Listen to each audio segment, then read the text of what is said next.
Olá, tudo bom com você? Na aula de hoje nós vamos conversar sobre aprendizagem de máquina.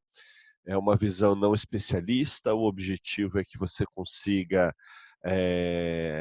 assimilar, entender um pouco melhor o conceito que tem por detrás desse tal machine learning. E a partir desse entendimento, a ideia é que você também consiga se comunicar melhor dentro da sua organização, dentro da sua empresa, se aproximar de profissionais especialistas, profissionais da área de TI, da área de IT, cientistas de dados, programadores, de forma que, de um lado, o gestor, o administrador, o líder de uma área, consiga conversar com, do outro lado, uma pessoa mais técnica e construir essa ponte que é tão saudável para os negócios, tá bom? No final dessa aula, você pode fazer uma avaliação online. O link vai estar logo ali embaixo na descrição do vídeo, vocês podem olhar lá. Façam quantas vezes quiserem. Se fizer a primeira vez, o resultado não for tão legal, você pode fazer a segunda, a terceira vez, quantas vezes vocês quiserem, tá bom? Para quem atingir uma nota superior a 65%, vocês podem até pedir um certificado. A gente cobra um valor pequenininho, R$ 29 na versão digital. Vocês mandam um e-mail para saque@sebralog.com, referencie o seu nome, o seu CPF, são todas informações que vão estar lá na avaliação online, tá bom? E referencie aqui o curso Machine Learning para Gestores. E a gente vai dar todo o apoio para vocês, tá ok? Então vamos começar. Uma primeira introdução bem rapidinho. Ah, essa tal quarta revolução industrial, quem defende que nós já estamos no começo dessa quarta revolução industrial, tem como pilar, como premissa, um conceito chamado Cyber Physical Systems, CPS. Esses Cyber Physical Systems, eles são compostos por quatro elementos chaves: máquinas, sensores, dispositivos e pessoas. É a integração entre esses quatro elementos, as máquinas, por exemplo, o nosso telefone com sensor virou um telefone inteligente, virou um smartphone. Aquele refrigerador numa loja de conveniência que tem o refrigerante. Quando coloca um sensor para ver o número de vezes que abrem e fecham a porta, por exemplo, ele passa a ser um sensor inteligente, um smart cooler. Então, são dados capturados através de sensores de diferentes máquinas. Esses dados são transmitidos muitas vezes através de uma tecnologia chamada Internet das Coisas. E esses dados disponíveis ficam à disposição para que pessoas possam tomar decisões cada vez melhores. Muito bem, vamos pegar uma visão bastante pragmática. Vamos pensar no comércio exterior, essa grande movimentação, com muitos containers, tá bom? Uma empresa chamada Maersk, ela tem um procedimento em que cada um dos seus containers com controle de temperatura, que a gente chama de reefer, ele ao longo da viagem, ele fica sujeito às intempéries, ele fica sujeito a falhas mecânicas, a falhas elétricas, de tal forma que toda vez que esse container reefer, cada um deles que tinha lá naquele navio, ele vai passar por uma inspeção mecânica. Essa inspeção mecânica ela é necessária, mecânica, elétrica, pneumática, o time de manutenção vai lá dar uma inspeção. Essa inspeção é necessária para liberar o veículo para um próximo trecho marítimo. Muito bem, isso custa. Isso custa por duas razões. Primeiro, tem toda a equipe de manutenção à disposição. Tem que checar cada um dos containers. E aquela inspeção que você não sabe exatamente o que você está procurando. Você faz uma varredura de ponta a ponta, vai um wall to wall, né? Muito bem. E o segundo custa porque enquanto esse equipamento está parado, aguardando a manutenção ou em manutenção, o outro precisa estar sendo utilizado para carregar o próximo navio. Então, esse tempo de espera faz com que a quantidade total de contêineres seja muito maior. Quando a gente multiplica isso por todos os portos do planeta inteiro, por todo o volume movimentado, a gente está falando de milhões e milhões e milhões de reais. Muito bem, voltando àquele conceito do Cyber Physical Systems, imagina que esse container reefer seja uma máquina. Vamos colocar sensores para capturar dados. E esses dados vão sendo capturados, de tal forma a criar um modelo de predição, onde nesse modelo de predição, o próprio sistema fala assim: olha, baseado nos dados que eu fui capturando e na performance dos seus equipamentos, e todas as outras vezes em que ele falhou, eu vou te dizer uma coisa, hein? A probabilidade desse equipamento falhar nas próximas 12 horas, nos próximos 5 dias, nos próximos 10 dias é praticamente zero. Não precisa inspecionar esse equipamento.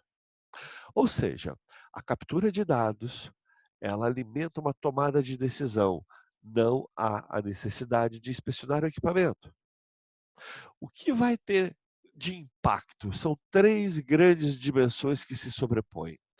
Primeiro, o time de manutenção vai reduzir. Se antes nós precisávamos de uma equipe necessária para fazer manutenção em 100% dos equipamentos, agora essa equipe só vai trabalhar naqueles equipamentos cuja probabilidade de falha no próximo trecho marítimo foi identificado pelo algoritmo. Então a gente reduz o tamanho da equipe. Ao reduzir o tamanho da equipe, a gente reduz o custo da operação. Segundo, pelo fato do equipamento ter capturado dados em diferentes partes, quando essa equipe de manutenção vai efetivamente executar a tarefa, ele vai de forma mais precisa, de forma cirúrgica. O tempo da execução diminui. E a periodicidade de manutenção em cada um dos equipamentos diminui também. Ou seja, eu trabalho com menos pessoas, quando as pessoas são necessárias, elas executam a atividade no menor tempo e a periodicidade aumenta. Isso faz com que a margem de contribuição da minha empresa melhore. Ou seja, a gente não está falando de utilizar equipamento e tecnologia porque é legal, porque está na moda, porque é bonito. É uma visão pragmática e porque é importante que pode dar retorno para a companhia. Muito bem. Esse fluxo de dados que são capturados, registrados, a gente costuma apelidar de Big Data. Mas o que é Big Data? Vou fazer aqui algumas perguntas para vocês. O Big Data é um data lake? É um depositório, é um repositório de dados, é um grande lago de dados de informações? Big Data é uma tecnologia? Big Data é um painel de BI, de Business Intelligence, ou é um dashboard? Big Data é um banco de dados? Big Data são dados que são gerados exclusivamente na internet? O Big Data é uma grande central de análise de dados? O Big Data é uma solução para coleta de dados? Gente, o Big Data não é nada disso. Big Data é um fluxo de informação. Ele não é o, o, o banco de dados, ele não é um dashboard, ele não é necessariamente gerado na internet. Na verdade, a internet ela vai comunicar o fluxo de informação. Ele não é uma central de análise de dados. Big Data, que a gente está vendo aqui, ele é um tipo de fluxo de informação que vem com algumas características. Eu vou dizer 4 dessas características, são 4 Vs. Ele vem em grande volume, em grande velocidade, em grande variedade, e a gente crê na sua veracidade. Então, quando a gente tem um fluxo de informação sendo gerado com essas 4 características, a gente acaba apelidando de Big Data. E o mundo está cheio de Big Data hoje em dia. São vários Cyber Physical Systems. O consumidor final, seja enquanto navega na internet, seja enquanto está utilizando o seu celular na prestação de serviço nas ruas. Então, esse Big Data é gerado continuamente. Muito bem. Se no passado, com alguns dados, nós conseguimos utilizar o nosso bom e velho Excel, uma planilha de cálculo, hoje isso já não é mais possível. O Excel deve ter um pouco mais de 1 milhão de linhas. No Big Data, você gera 1 milhão de linhas por hora, gera 1 milhão de linhas por minuto, gera 1 milhão de linhas de dados por segundo. Então, nós precisamos de outras ferramentas. Essas ferramentas, elas são providas por uma área de conhecimento muito antiga, lá da década de 1950, do século passado, chamada inteligência artificial. A inteligência artificial te oferece uma grande caixa de ferramentas, com diferentes soluções para fazer diferentes tarefas nesse Big Data. É como se eu tivesse um tremendo painel, uma tremenda caixa de ferramentas. Quando a gente abre, tem compartimentos. Tem o compartimento do martelo, da chave de fenda, da chave inglesa, do serrote.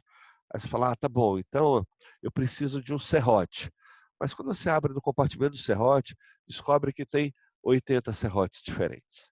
Quando você abre o compartimento dos martelos, você descobre que tem 70 martelos diferentes. Quando abre o compartimento da chave de fenda, descobre que tem 120 chaves de fenda diferentes.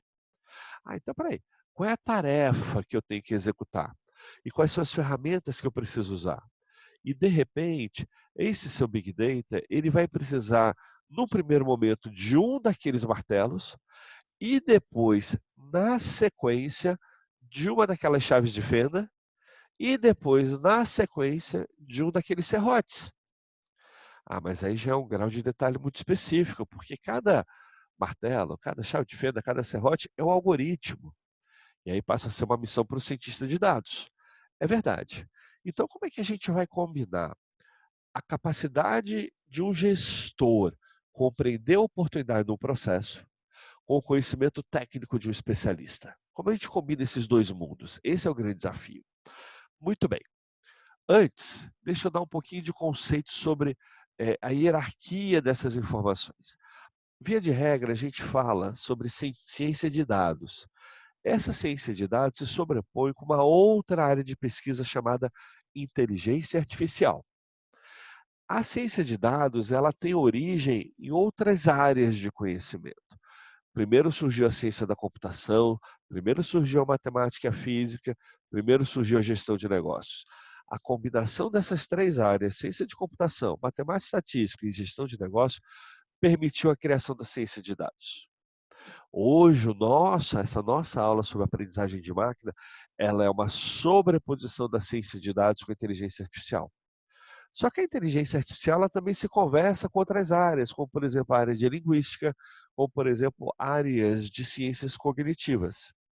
E dependendo de qual área com a qual ela se conversa, ela vai produzir diferentes tecnologias. Então vamos ver. NPL, está aqui, ó, Natural Language Processing, processamento de linguagem natural. É tudo que a gente fala sobre conversão de voz, texto. Sabe quando a gente vai ali no Google e fala, oi Google, hello Google, ok Google, ele está capturando um áudio, ele vai transformar esse áudio numa resposta para você na forma de texto. Isso é processamento de linguagem natural. Depois, a gente começa a ter uma área que a gente chama de nova robótica ou ecossistemas robóticos. Como que o ecossistema robótico captura o sinal e toma uma decisão que não tinha sido previamente programada. É uma interface entre inteligência artificial e ciências cognitivas. Existem técnicas de visualização. Imagina a gente na rua, todo o sistema de câmeras de trânsito, né, que consegue identificar os números e as letras das placas. Ah, então eu estou coordenando algumas áreas de conhecimento de inteligência artificial com áreas de conhecimento de ciência de dados. E uma dessas áreas é a aprendizagem de máquina, o machine learning. Então, para vocês verem que há diferentes conceitos, tem muita pesquisa, não é coisa nova, tem pesquisa de 50, 60, 70 anos acontecendo, e essa evolução nos trouxe para um patamar com muitas oportunidades. Muito bem, nessa linha de conceitos, a área de inteligência artificial, ela é um grande bloco de pesquisa mundial. Como a área de pesquisa ela foi identificada em 1954, foi reconhecida em 1954. Ela tem 4 grandes áreas de pesquisa, tá? A aprendizagem de máquina ou machine learning. Dentro dela existem algumas aplicações que a gente chama de deep learning, que não é o foco da aula de hoje, mas a aplicação das técnicas de deep learning em outras áreas de pesquisa geram a robótica, as técnicas de visualização, que nós chamamos de vision, e o processamento de linguagem natural. Tudo que eu expliquei ainda agora. Então, o Deep Learning, ele permite, ele habilita, ele facilita todas essas outras áreas. E para o nosso objetivo da aula de hoje, nós vamos focar aqui em aprendizagem de máquina, num tipo de aplicação chamada predição. Não é previsão, é predição. Mas muito bem, quem sou eu? Quem é o Alexandre? Né? Quem é o professor dessa aula? Eu sou o autor do livro Business Strategies for Digital Transformation. Vocês compram na Amazon, vocês compram em qualquer site aí na internet. Uma dica: comprem a versão e-book, porque esse é um livro que tem vários links ativos. Ele foi pensado, ele foi criado para a versão e-book. Tem a versão impressa, mas a gente acaba perdendo bastante. Aqui tem o QR Code, se você quiser se conectar a mim no LinkedIn, fica bem fácil. Ou vocês podem ler o QR Code agora, ou se vocês estiverem acompanhando essa aula pelo celular, depois vocês fazem uma busca no LinkedIn, Alexandre Oliveira Sebrolog, vocês me acham rapidinho, tá? O que eu faço? Eu trabalho no Sebrolog, que é uma empresa que já há 20 anos desenvolve projetos de treinamento em company, mais de 60 áreas de conhecimento. Esses são alguns dos nossos clientes, são empresas de médio porte, são empresas de grande porte, e a gente atua no formato presencial ou no formato ao vivo, assim, simultaneamente, até para mais de 500 colaboradores, tá bom? Algumas das nossas áreas de conhecimento, então, gestão de contratos, manutenção de frotas, TPM, governança corporativa, controle de custos, ou seja, se você precisa de um treinamento em company, seja presencial, seja online, fala com a gente depois, tá ok? E não deixa de curtir aqui esse vídeo, se inscrever no nosso canal, porque a gente vai tendo visibilidade e a gente vai cada vez mais postar mais dessas aulas. Bom, voltando aqui, como uma máquina aprende? Como é que funciona o conceito do machine learning ou da aprendizagem de máquina? Vamos pegar um exemplo bem simples. Imagina numa indústria qualquer um equipamento em que, primeiro, você tem num determinado ponto captura de ruídos. Então a gente tem nesse ponto daqui um sensor que está capturando ruídos. No segundo ponto desse equipamento, nós temos um sensor que está capturando um sinal de temperatura, bem no centro do eixo. No terceiro local, na base desse equipamento, a gente tem um sensor que está capturando o quê? Vibração. Ruído, temperatura, vibração. Dados, dados, dados, dados. Lembra do Big Data? Olha o Big Data aqui sendo gerado. E numa tremenda velocidade. Uma série de dados por segundo. Ou seja, a cada segundo ele me diz qual que é a vibração, qual que é o ruído, qual que é a temperatura. E ele também me diz mais uma coisa: quebrou ou não quebrou? Está funcionando? Ok ou não ok? Então eu tenho um sinal de ruído, eu tenho um sinal de temperatura, eu tenho um sinal de vibração e eu tenho um ok ou não ok. E para cada segundo eu vou gerando uma linha dessa, como se fosse uma linha do Excel. É um instance, é um evento de dados. Muito bem. Imagina que esse dado sendo gerado a cada segundo, no final de um ano a gente tem mais de 28 milhões de conjuntos de dados. Cada conjunto, e aqui eu estou falando só desses 3 dados e mais um aqui ou não aqui para operação, mas a gente pode ter muitos outros. Eu posso ter dezenas, centenas de sensores no equipamento. Muito bem. Esse equipamento, ele tem um tempo médio entre falhas, mean time between failures. Tempo médio entre falhas de 20 dias, ou seja, em média, a cada 20 dias ele falha. Isso significa que ao longo de um ano inteiro existe o registro de 16, 17, 18, 19 paradas. Nesse nosso exemplo, é um equipamento que depois de um ano funcionando, houve o registro de 18 paradas. Depois de um ano coletando 28 milhões de linhas de dados, cada linha com 4 colunas, 18 paradas. E aí, de alguma maneira, como se fosse um passe de mágica, o algoritmo nos faz uma predição. Ele diz hoje, olha, essa máquina tem 96,7% de chance de ter uma parada nos próximos 3 dias. Como é que ela vai fazer isso? Como é que esse algoritmo prevê isso? Vamos imaginar o seguinte: ele olhou para para aquelas 28 milhões de linhas de dados, cada uma com vibração, temperatura, ruído e ok ou não ok para funcionamento. E poderiam ser muito mais, a gente já conversou sobre isso. Ele olhou para isso nos últimos 2 meses e fez uma análise. Hoje é o dia zero, ontem é o dia -1.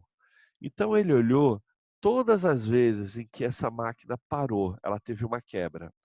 Em 16 dessas 18 paradas, 5 coisas aconteceram simultaneamente nos 5 dias que antecederam a parada. Olha, então vamos pensar no diagrama. Eu tenho o dia de hoje. Esse dia de hoje é antecedido por ontem, anteontem, 3 dias atrás, 4 dias atrás, 5 dias atrás. Então, o algoritmo, ele analisando esse período de 5 dias que antecedem o hoje, ele faz uma previsão para daqui a 3 dias. Poxa, como é que ele vai fazer isso? Bom, o que que ele percebeu? Que em mais de 83% do tempo, nesses 5 dias que antecederam 16 dessas paradas, em mais de 83% do tempo, a temperatura média foi de 51 graus Celsius com desvio padrão de 9%.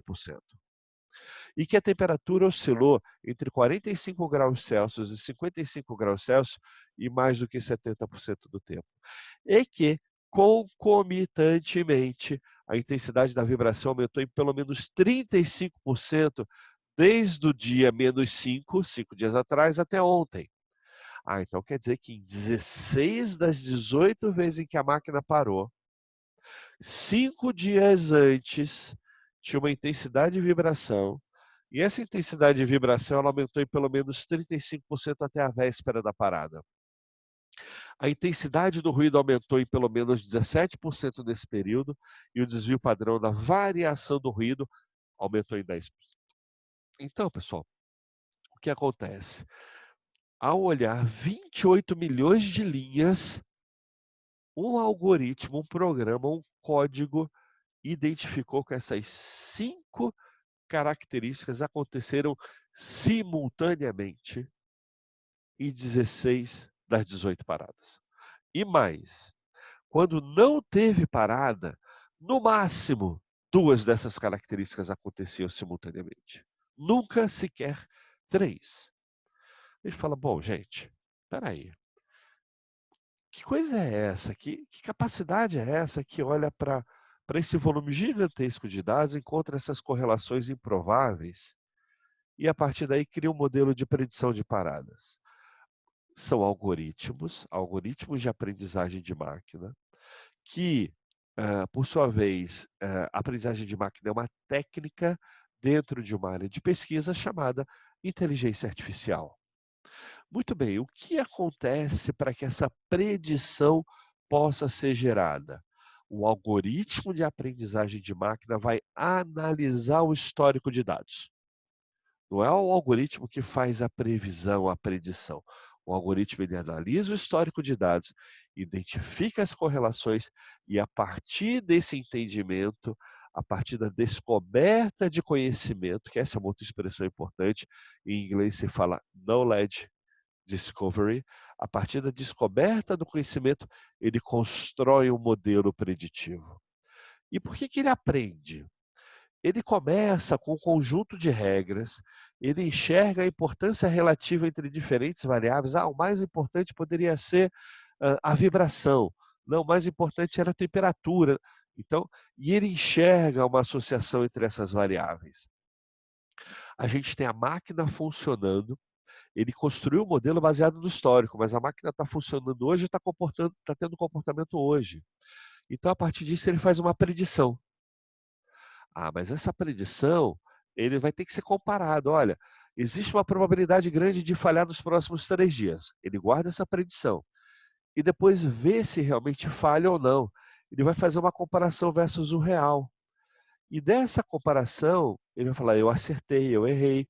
Ele devolve essa informação para o algoritmo e fala: olha, você tinha um conjunto de regras, você via a importância relativa entre as variáveis, você enxergou a correlação entre essas variáveis, fez uma predição, mas errou por muito. Eu devolvo essa informação para o algoritmo, ele volta a analisar a base de dados, ele revisa o conjunto de regras e ele cria um novo modelo preditivo. Um modelo preditivo melhorado. É como se fosse a versão 2.0. Teve a versão 1.0 baseada no histórico e ele cria a versão 2.0. E o ponto é que a cada novo segundo, a cada nova linha de dados gerada, a cada novo fluxo de Big Data, esse ciclo acontece mais uma vez, mais uma vez, mais uma vez. E, como vocês podem ver aqui embaixo, as regras do modelo preditivo elas vão sendo melhoradas e ajustadas. Ou seja, a máquina, o modelo preditivo, ele vai sendo melhorado a partir do aprendizado sobre os processos. Muito bem, vamos ver um exemplo. Vamos pensar um histórico. Esse é um histórico que tem um histórico pequeno, é um histórico que tem 17 pedidos. Aqui a gente tem o cliente, né? Então a gente tem o cliente A, tem o cliente B, tem o cliente C, tem o cliente do tipo D. Nós temos o volume que foi embarcado para cada um desses clientes e o tipo do veículo. Esse nosso exemplo é muito simplesinho. São dois tipos de veículo apenas. A gente tem o veículo menor, que é o truque, e a gente tem o veículo maior, que é uma carreta. Tudo bem? O que acontece, pessoal? Esse modelo, essa base de dados vai ser oferecida para para um algoritmo de aprendizagem de máquina. O algoritmo, olha o meu histórico, por favor. E ele olhou para o histórico e ele chegou no seguinte entendimento: olha, toda vez que eu tenho para o cliente B um volume menor do que 200, então o transporte é com truque. Poxa, será que é isso? Vamos ver, ó. Cliente B, cliente B, cliente B, cliente B e cliente B. Quando eu tive menos ou igual que 200, aí eu tive um pedido aqui menor ou igual que 200 e realmente ele movimentou com truque. Eu tive mais abaixo um segundo pedido que foi menor ou igual que 200, também movimentou com truque. Poxa, parece uma boa regra. Então, eu vou fazer o seguinte: eu, algoritmo de aprendizagem de máquina, vou definir que se o volume é menor ou igual que 200, eu vou mandar transportar com truque, e se o volume é maior do que 200, eu transporto com carreta. Tudo bem? Tudo bem. Aí chegou o próximo pedido dessa empresa. Cliente B para transportar 240 unidades. O que esse algoritmo vai falar, pessoal? Bom, é mais que 200, então é carreta. O modelo devolve. Manda de carreta.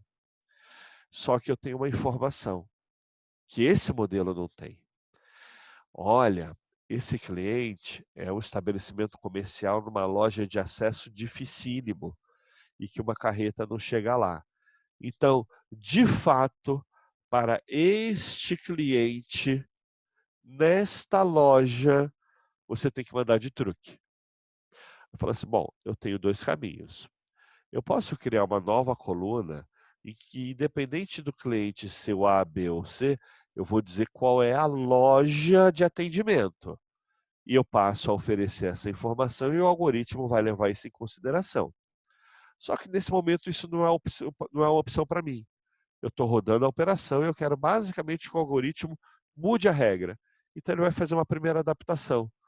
Ao invés dele definir para o cliente B se ele manda de truque ou carreta a partir do número 200, ele criou uma regra melhorada. Falou assim, olha, se é o cliente B e se o volume é menor ou igual que 250, então eu mando de truque. Se não, eu mando de carreta. Ou seja, ele ajustou a própria regra. E ninguém mandou ele fazer isso. Aquele programinha lá, aquele código, o algoritmo de aprendizagem de máquina, ele automaticamente captura uma nova informação, ele interpreta e ele redesenha suas próprias regras. Por isso que ele é chamado de autônomo. Ele não é autônomo para decidir, ele é autônomo para se melhorar. E aí surge um conceito bem importante, que é o de analítica ou analytics em inglês. E são três tipos principais: descrição, predição e prescrição. A gente vai ver que a descrição ela se combina também com uma variação chamada analítica de diagnóstico. Então, a analítica ela se organiza basicamente em analítica básica e analítica avançada. A analítica básica está muito voltada ao passado, o que ocorreu e por que ocorreu. E por ser básica, por ser passado, não quer dizer que ela é desimportante.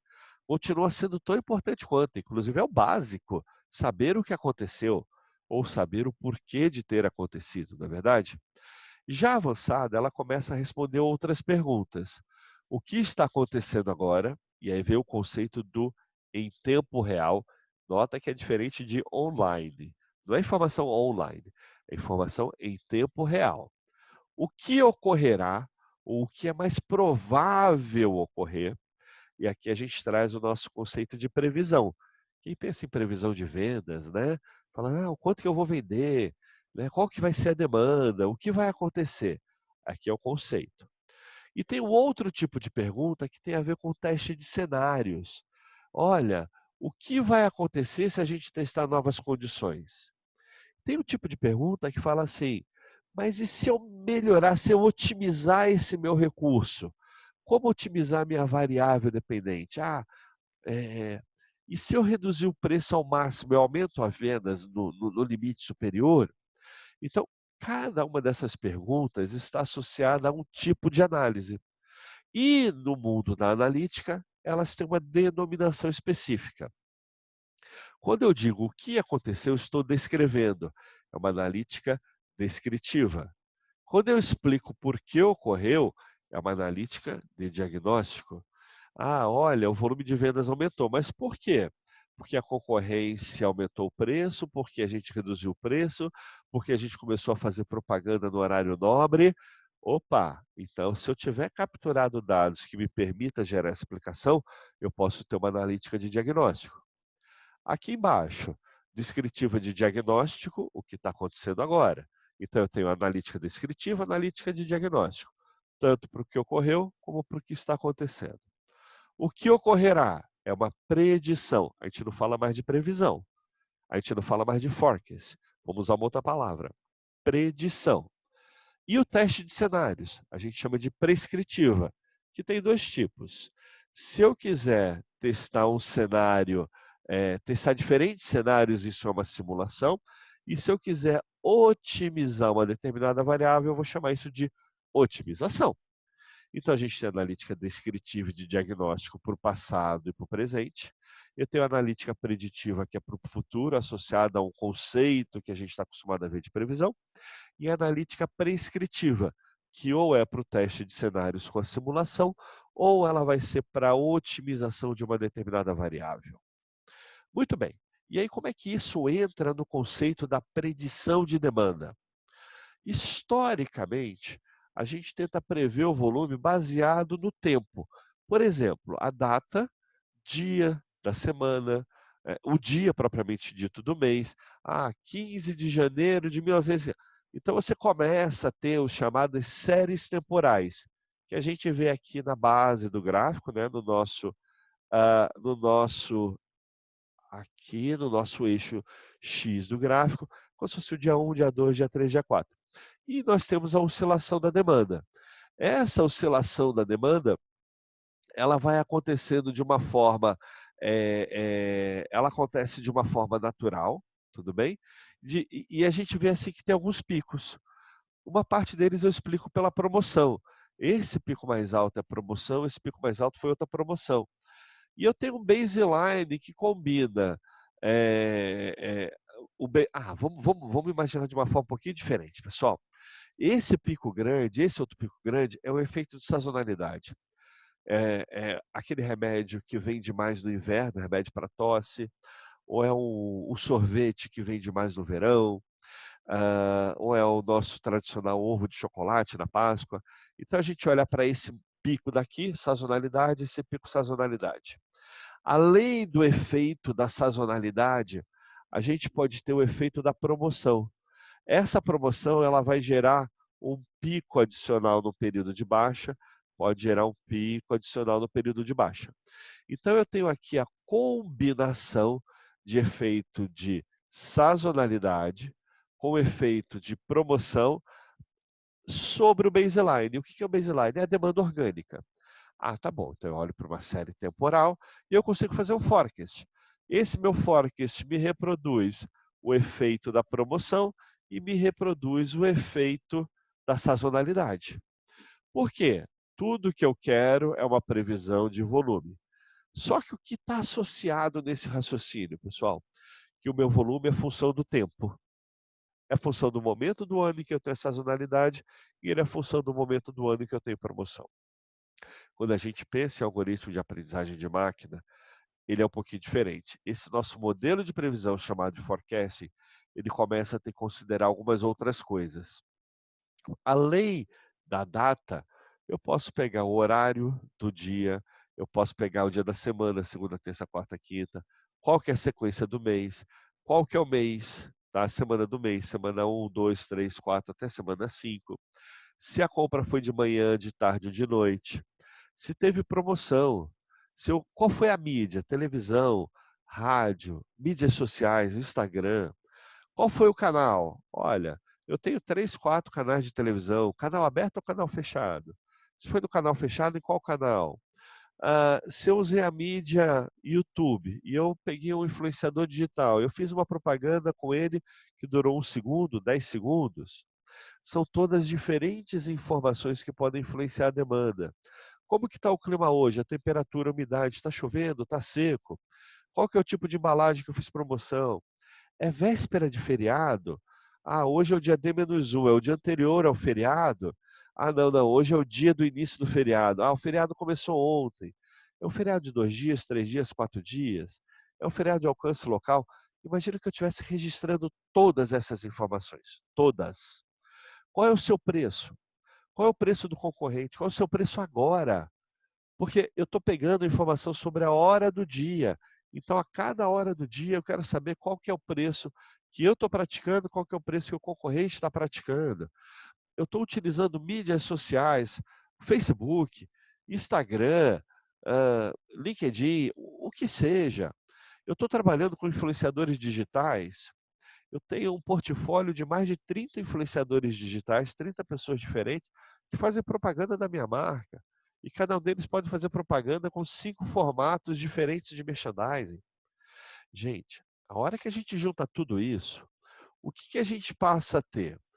Um monte de variável, e a gente chama isso aqui de variáveis independentes, que tentam ajudar, que influenciam o volume. E o volume é a variável dependente. Então, a gente pegar um exemplo, olha, são promoções, tá? Vou pegar aqui, vou mudar o nosso cursor aqui para facilitar. Promoções, pode ser televisão, rádio ou mídias sociais, são 3 opções. Quando eu penso em quais os canais, já são 9 opções. Quando eu penso tipo de promoção, são 15 tipos de promoção. Ou seja, quando eu multiplico os meios de comunicação, pelos canais, pelos tipos de promoção e por cada uma das opções de cada uma dessas variáveis, eu tenho um número gigantesco de combinações. Então, qual é o horário que eu vou fazer qual propaganda? Está chovendo nesse dia, não está? É feriado? Ou seja, o número de possibilidades de combinações dessas variáveis independentes que influenciam a variável dependente, o volume de vendas, é tão grande que é impossível a gente ter 100% de acurácia na previsão. A gente tem uma dificuldade, mas o modelo preditivo ele consegue analisar tudo isso. Então vamos imaginar num único mês de dados, janeiro do ano passado. Nesse único mês de dados, pela operação dessa empresa, é um varejo com 15 checkouts, faz uma venda a cada 15 minutos, opera 18 horas por dia, 31 dias por mês. Ou seja, 31 dias por mês. Ou seja, ele gera 33 mil linhas de dados por mês. 33.480. E cada linha de dados tem 21 colunas. Ou seja, cada mês, só esse estabelecimento comercial gera 703 mil linhas de dados. É uma coisa gigantesca. Então, após o ano, são 441 mil linhas de dados. Gente, a gente está falando num único estabelecimento comercial de 15 pontos de venda, de 15 caixas, de 15 checkouts. Ou seja, são mais de 9 milhões de registros. E aí o que a gente vai fazer? Olha, aquilo que a gente já viu.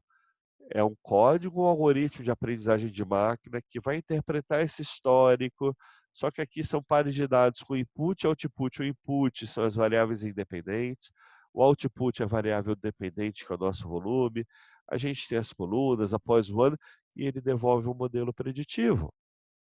Esse modelo preditivo vai enxergar todas as correlações que a gente já tinha conversado. Vamos ver o segundo exemplo?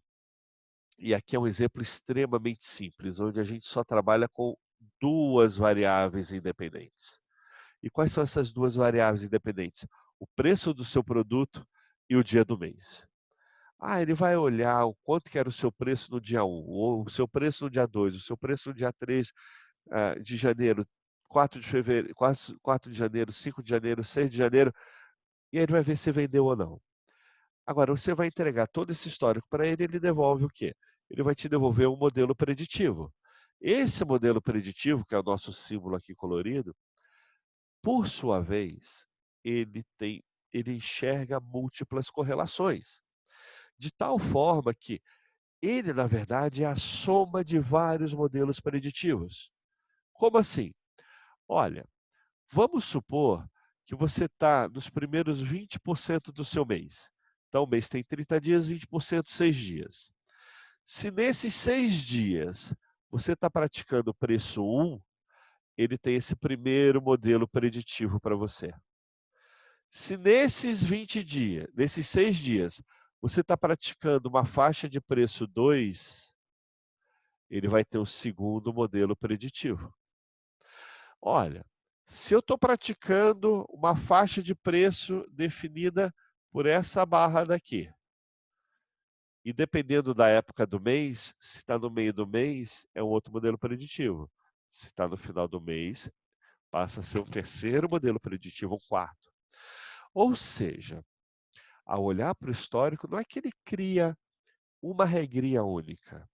Ele cria um subconjunto de regras com uma hierarquia de tomada de decisão que é tão sofisticado que nós, seres humanos, jamais seríamos capazes de fazer.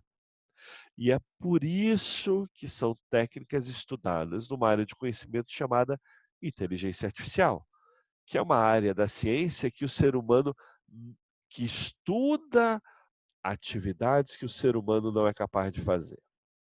Vamos ver um outro exemplo, só que agora com 3 variáveis independentes. Quais são as variáveis? O dia do mês, o seu preço e o preço do concorrente. Tudo bem? Tá bom. Total, 31 dias do mês, 20 opções de preço do concorrente, do seu preço. Por quê? Seu preço varia de R$ 2 até R$ 4, de 10 e 10 centavos. 2, 2,10, 2,20. O preço do concorrente varia de 1,50 até 3,80, de 10 e 10 centavos, 23 combinações. Ou seja, você tem 31 combinações de dias do mês, 20 combinações do seu preço e mais 23 combinações do preço do concorrente. São 14.260 combinações. Parece muito. Só que, quando a gente vai colocar agora no gráfico, já fica um pouquinho mais complicado. Não é um gráfico de 2 dimensões, são 3 variáveis. Já passa a ser aqui um modelinho em 3D, não é verdade? Tá bom. Só que isso daqui vai ser explicado através de uma árvore de regressão, ou uma árvore de decisão, como a gente queira, dependendo da técnica. O que vai ter aqui em cima da nossa árvore de decisão, o nível mais alto, esse aqui, inclusive é o segundo nível, né? Primeiro nível, segundo e terceiro. A gente viu 3 níveis. Quando a gente pega o nível mais alto dessa árvore de regressão, ele está dizendo o seguinte, ó, essa variável é muito importante. Se ela atribuir o valor, se ela tiver um determinado valor, vem para cá. Se ela tiver um segundo valor, vem para cá. Ah, mas se ela tiver um valor, pode ser que venha para cá ou pode ser que venha para cá. Ou seja, a gente começa a cascatear e se isso, e se aquilo, e se aquele outro. Quanto mais alta a variável aparece nessa árvore, mais importante é para fazer a previsão daquela variável dependente, que no nosso caso aqui é o volume de vendas, né? Mas muito bem, isso aqui parece complicado, né? 14.260 combinações, mas isso aqui é uma rede de varejo. E essa rede de varejo tem 3.000 pontos de vendas. E ela quer fazer isso não para um único item, não para um único SKU, mas para 15 itens, para 15 SKUs. Ou seja, ela quer construir esse gráfico em 3 dimensões com 14.260 combinações para cada uma das possibilidades, cada uma das 45.000 possibilidades, ou seja, eu tenho mais de 640 milhões de opções. E vamos supor que, de fato, na realidade, o que eu tenho são 50 vendas por ponto de vendas, POS é o Point of Sales. Se eu tenho apenas 50 eventos de vendas, em cada um desses 3.000 POS, desses pontos de vendas, por dia. Em um dia, eu tenho 4,6 milhões de eventos de venda. É muita coisa. Mas quando a gente compara com as possibilidades, que são 640, é muito pouquinho, é 0,7. E aí vem o esforço de previsão. Quais desses 640 milhões de possibilidades de eventos vão acontecer, sabendo que só 4,6 de fato ocorrem? Se a gente quiser fazer uma previsão tradicional, um forecast, com algoritmos em séries temporais, Excel, é impossível. Aí a gente passa para os modelos preditivos de aprendizagem de máquina. Deixa eu dar um contexto um pouquinho mais amplo para vocês, e a gente já está aqui terminando essa aula, pessoal. Isso aqui é a ementa, o conteúdo de um curso que eu coordeno, que é o pós-MBA em Indústria 4.0, Transformação Digital e Inovação. O que a gente viu nessa área, nessa aula, é o que está marcado em amarelo aqui. Tá? A gente fez uma introdução rápida para o que está marcado em amarelo aqui. O que está em amarelo, ele representa um bloco desse programa chamado Indústria 4.0. E a Indústria 4.0, por sua vez, ele representa mais ou menos 30% do conteúdo desse programa. Então, isso é para vocês perceberem o seguinte: o que a gente acabou de ver é importante. O que a gente acabou de ver é muito poderoso, tem muitas oportunidades. Essa é uma aula fundamental, mas, diante do que se fala desse contexto de indústria 4.0, revolução industrial, transformação digital e inovação, ele é uma parte.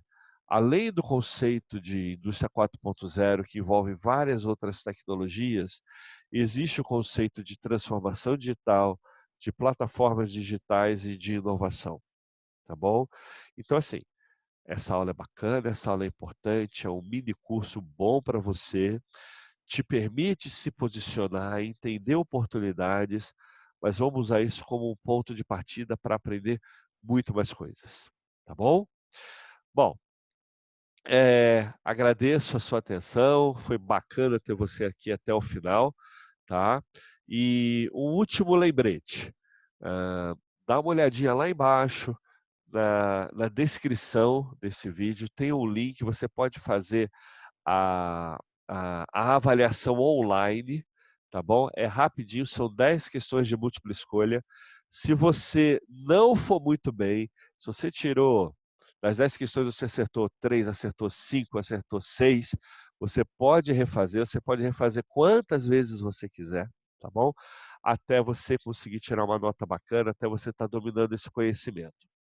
De qualquer forma, ao final do processo, na medida que você consiga tirar mais do que 7, fica a opção de você pedir o certificado.